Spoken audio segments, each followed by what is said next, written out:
Hello, Marvelous fans. Today I'd like to introduce you to Lord Osmund Saddler, the epitome of charismatic, cunning, and utterly monstrous. Now, if you've ever played Resident Evil 4, you know Saddler as the creepy cult leader with an unsettlingly calm voice, an oversized robe collection, and an unhealthy obsession with parasites. Whether you love him for his theatrical villain monologues or loathe him for infecting half of Spain with mind-controlling parasites, one thing's for sure. The guy has a killer transformation. Literally. Have you ever stopped to wonder what's really going on under that creepy hood? How does a seemingly normal man turn into a giant, multi-eyed, tentacle-covered monstrosity? Well, today, we're peeling back the layers and taking a closer look at Saddler's anatomy. Get ready for a deep dive into the science, horror, and pure ew factor of Lord Saddler's biology. Oh, and while we're at it, don't forget to hit that subscribe button and like the video. Let's get into it now, shall we? Welcome, my children. Who was Osmund Saddler before Los Illuminados? Not much is known about Saddler's early years, but we do know that he had a keen interest in bioweapons. That's right, while most people spend their free time binge-watching TV or picking up a hobby, Saddler was busy studying horrific parasites. At some point, Saddler stumbled upon Las Plagas, an ancient parasite capable of controlling its host. He also discovered the long-lost cult of Los Illuminados, a religious group that once ruled over the remote Spanish region of Valdelobos before being wiped out. Not only did this pique his interest, but he also figured that it was time to bring it back to life. To fully revive Los Illuminados, Saddler needed access to the Plagas buried beneath an old castle. Enter Ramon Salazar, the young, sickly 8th Castellan of the Salazar family, who just happened to be extremely impressionable. Saddler, ever the smooth talker, convinced Ramon that his ancestors had wronged history by sealing away the parasites. Naturally, the lonely, desperate boy took the bait, eager to atone for a sin he didn't even commit. Saddler didn't stop there, though. Oh no. He played the long game. He manipulated Ramon's family and miraculously cured the boy's illness using a dominant plaga. When Ramon's parents refused to embrace Los Illuminados, Saddler conveniently arranged for them to be assassinated. With no one left to question his influence, he had full control over the young noble, and, by extension, his vast resources. With his new castle access card, his devoted disciple, Saddler began unearthing and refining the plagas. Instead of publishing his findings in a respectable journal, he decided to inject them into innocent villagers, turning them into obedient ganado. Imagine a cult, but instead of free snacks and weird chants, you get brain-altering parasites. By the early 2000s, Los Illuminados was back in business, and Saddler wasn't just a researcher anymore, he was a prophet. Or at least, that's what he told himself. How did Saddler use Los Illuminados for power? What was Saddler's connection to Ashley Graham's kidnapping? Saddler's grand plan really kicked off when he got his hands on the Las Plagas parasite. It was ancient, creepy, and just waiting to turn people into mindless zombies, or worse. With Ramon Salazar by his side bankrolling him, Saddler hired local villagers to mine the Plagas fossils buried under Salazar's castle. Minor issue, the parasites look dead. Slightly less minor issue, the spores were very much alive. Once inhaled, they turned the unsuspecting workers into ganado, basically medieval Spanish zombies with a cult membership. Talk about a bad day at work. With an endless supply of test subjects, Saddler got to work. He wasn't just happy with one type of parasite. Oh no, that would be too simple. Instead, he engineered new strains, including recessive plagas, which were the standard mind control parasites, master plaga, which allowed the host to mutate at will and command other infected, and queen plaga, which would asexually produce more plaga eggs. With his research going swimmingly, for him, not the villagers, Saddler started injecting people with plaga eggs, turning an entire region into his personal army. Unlike most cult leaders, who use charisma to recruit followers, Saddler preferred the more direct approach, literal brainwashing. Oh, did I forget to mention that he injected himself with the master plaga? Yeah, so thanks to that in his own body, he could control his infected minions with a thought. His plans had developed, and now he sought world domination. Enter Jack Krauser, an ex-soldier turned mercenary, who Saddler saw as both useful and disposable. Krauser kidnapped Ashley Graham, daughter of the US president, and delivered her straight to Saddler. Instead of just asking for a ransom like a normal villain, Saddler had a way more diabolical idea. He intended to infect Ashley, send her back home, and let her unwittingly infect the president. Once the leader of the US was under Saddler's control,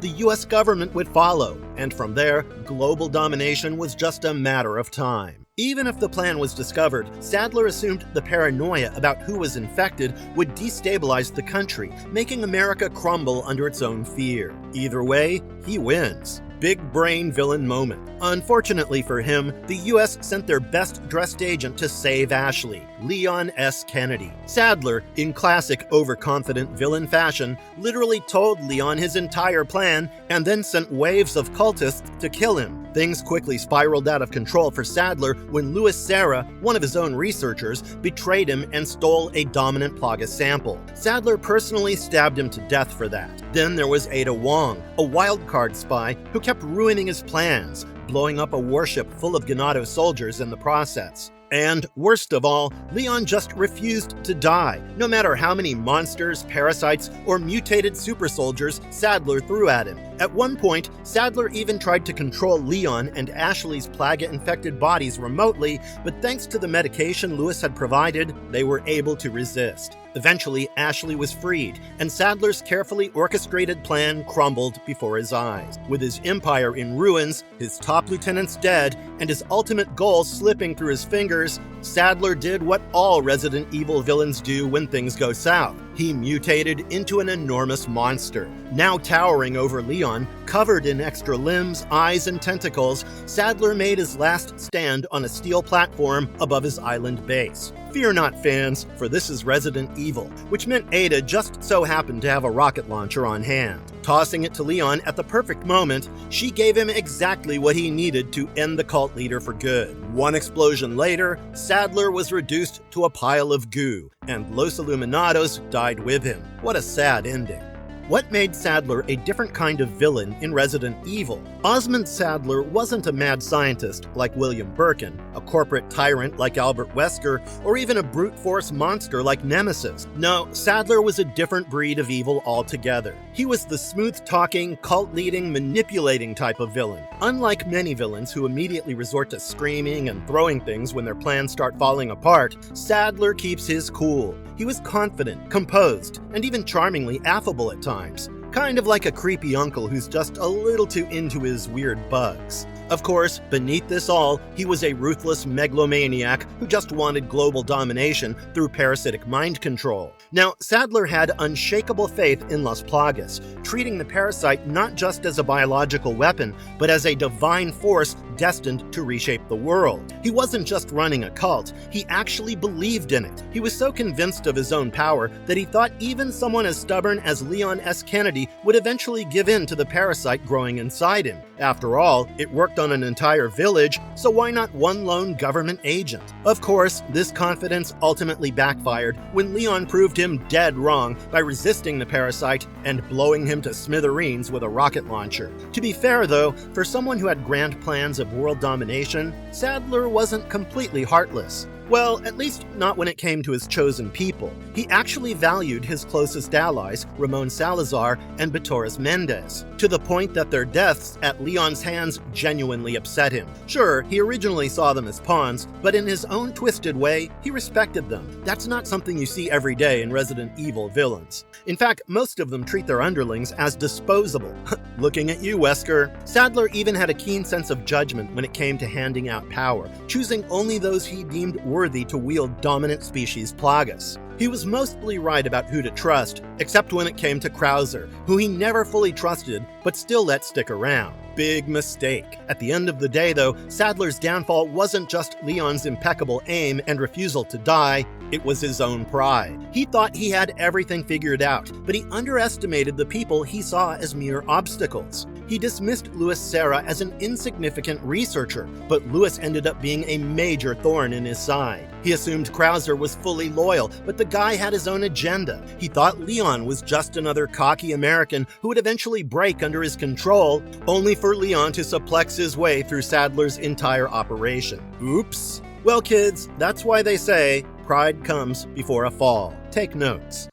How did Saddler's Las Plagas grant him power? What are his powers and abilities? As the host of a dominant species, Plaga, he wasn't just another dude in a fancy robe. He had superhuman strength, speed, durability, and regeneration that made him a pain to deal with even before he went full mutant monstrosity. And when he did, oh boy, things got ugly. In the original Resident Evil 4, Saddler's fighting style was a mix of creepy elegance and raw brutality. He wielded a biomass-infused staff that could morph into a whip, allowing him to lash out and ensnare foes like some kind of parasitic Indiana Jones. If that wasn't bad enough, he had flash step abilities, letting him zip around the battlefield before slamming his opponents with devastating palm strikes. And if Leon ever thought he had him pinned down with bullets, Saddler could simply flex his muscles and shoot those projectiles right back out, because, apparently, even bullets weren't allowed to inconvenience him. Oh, and let's not forget his scorpion-like barbed tail.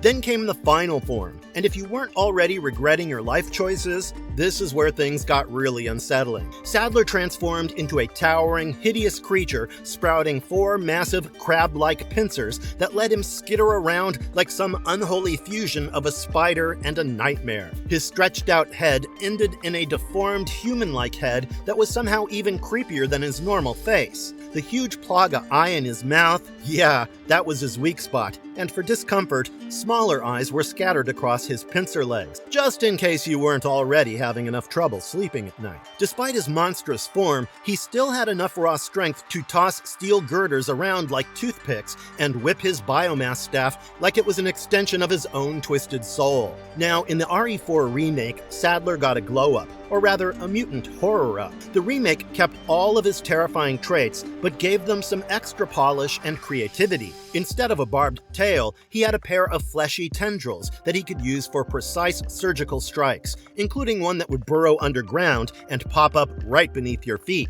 His flash step ability got an upgrade too, assisted by small tentacles around his legs, giving him an even more unsettling, insect-like movement. His beloved biomass staff was no longer a literal part of his body, but was now a ceremonial tool wrapped in his own tendrils, still serving as a deadly weapon, but with a sharper, more brutal slashing attack. Oh, and because spitting out bullets wasn't impressive enough, Saddler also gained the ability to vomit streams of corrosive acid, just in case Leon needed another reason to keep his distance. Saddler could now partially mutate at will, growing a single massive pincer leg to subdue his opponents, which he demonstrated in a particularly rough moment for Ada. Saddler's first and second forms explored. Saddler had a real talent for turning into an absolutely horrendous nightmare whenever he felt like it, and he had 2 favorite monstrous forms to show off. First up, there's his spider-like form. Just to be clear, it's not the fun kind of spider. No, this is the kind of spider that makes you want to burn your whole house down. He could sprout a single massive pincer leg to pin his enemies down, which he demonstrated in a particularly rough moment for Ada. His bulkier, more monstrous frame came with extra barbed tentacles for wild, destructive attacks, because apparently just being a giant parasite wasn't horrifying enough. He also had to have a bunch of flailing death limbs. Instead of throwing steel beams like his original version, the remake Saddler decided to level up by firing concentrated beams of corrosive energy, because why stop at brute strength when you can also melt people's faces off? Oh, and just to make sure no one was having any fun, he could let out a high-frequency shriek to summon entire swarms of Novistadors. This version of Saddler was terrifyingly fast, leaping across the battlefield like some kind of mutant grasshopper on steroids. He could flatten you with devastating melee attacks, blast you with ranged energy beams, and just when you thought you found a safe spot, he'd drown you in a sea of flying nightmare bugs. Just when you think things couldn't possibly get worse, they do. Saddler's final mutation was even more distorted. He turned into a towering mass of writhing tentacles, looking suspiciously like Ouroboros Ahiri from Resident Evil 5, but somehow even nastier. Surprisingly though, this form was actually weaker than his first. He was basically a giant angry squid with two main moves: massive tentacle swipes and ground slams. The good news? They were predictable. The bad news? He still had the durability of a tank. His human form was now trapped inside a gross, transparent shell, making him look like some kind of parasitic king sitting on a throne of horror. At this point, he had no fancy tricks left, just flailing about with his massive tentacles like an octopus that really needed anger management. If you want to defeat Osmund Saddler, how can you do it? When you're staring down Osmund Saddler and looking to take him down, the first thing you need to figure out is which phase of the fight you're in. His first form is all about keeping your cool, finding the weak spots, and of course, trying not to get flattened by a giant spider mutant. Luckily, his weak points are about as subtle as a neon sign. He's got 6 giant glowing eyeballs scattered across his monstrous limbs, and hitting them is the key to taking him down. The tricky part is that the battlefield is small, so keeping your distance is a challenge. Ideally, you'll want to keep moving, take precise shots at those eyeballs, and when he's stunned, rush in and have Leon stab him right in his massive mouth eye for some serious damage. Now let's talk weapon choices, because you're going to need firepower. The Red 9 is a solid handgun pick, and if Saddler gets too close for comfort, a shotgun like the Striker can turn those eyeballs into mush. If you struggle to time your shots when the eyes are open, an SMG like the LE5 can spray bullets until something lands. Oh, and don't forget about the conveniently placed explosive barrels, because nothing says boss fight like some good old-fashioned environmental destruction. Lure Saddler near one, blow it up, and then go in for the stab while he's reeling. Grenades and mines are also a great way to remind him that being a giant parasite monster comes with some downsides. Of course, Saddler doesn't play fair. He'll try to summon reinforcements to make your life miserable. The best strategy would be to hit him with enough damage before his backup arrives, and you won't have to deal with a swarm of enemies ruining your day. Keep the pressure up, focus fire on those weak spots, and eventually he'll collapse. Now, in Phase 2, Saddler is an absolute abomination of a writhing mass of tendrils, slimy innards, and an oversized, glowing weak spot where his face used to be. You know what that means. It's time to bring out the heavy artillery. The Killer 7 Magnum, the Stingray rifle, or a solid shotgun will do wonders here. Just keep blasting that giant glowing orb like your life depends on it, because it does. Saddler won't just sit there and take it though. He'll try to swat Leon like a fly, so keep an eye out for the evade prompts. If you see his tentacles rise up, sprint in the opposite direction to avoid getting pancaked. Stay mobile, stay aggressive, and before long, Ada will show up for her signature dramatic save. She'll toss Leon a special rocket launcher, so grab it, take aim at the big glowing orb, and blast it. If you plan ahead, you can buy a rocket launcher from the merchant before stepping into the arena. Fire one well-placed shot at Saddler's main eye, and just like that, you've skipped the entire first phase. If you happen to have the infinite rocket launcher, then this battle will be a minor inconvenience for you. Saddler won't even have time to monologue before he's reduced to a pile of goo, and Leon will be able to walk away without breaking a sweat. Marvelous verdict. That, my friends, is the rise and fall of Lord Osmund Saddler, a man who went from a shady cult leader in fancy robes to a full-blown, world-dominant obsessed parasite monster. Well, if nothing else, you have to admire his dedication to being the absolute worst. The Resident Evil 4 remake took his character to a whole new level, making him feel less like a hammy con artist and more like a genuinely unhinged, power-hungry lunatic. Anyways, what do you think? Did the remake do Saddler justice? Or do you miss the smug, robe-flicking con man from the classic version? Was his transformation worthy, or have you seen better ones in Resident Evil? And most importantly, how many times did he absolutely wreck you before you finally took him down? Let us know in the comments down below. And if you liked our content, don't forget to leave a like and subscribe to us if you haven't already. Have a good one, and be safe. Thanks, everyone.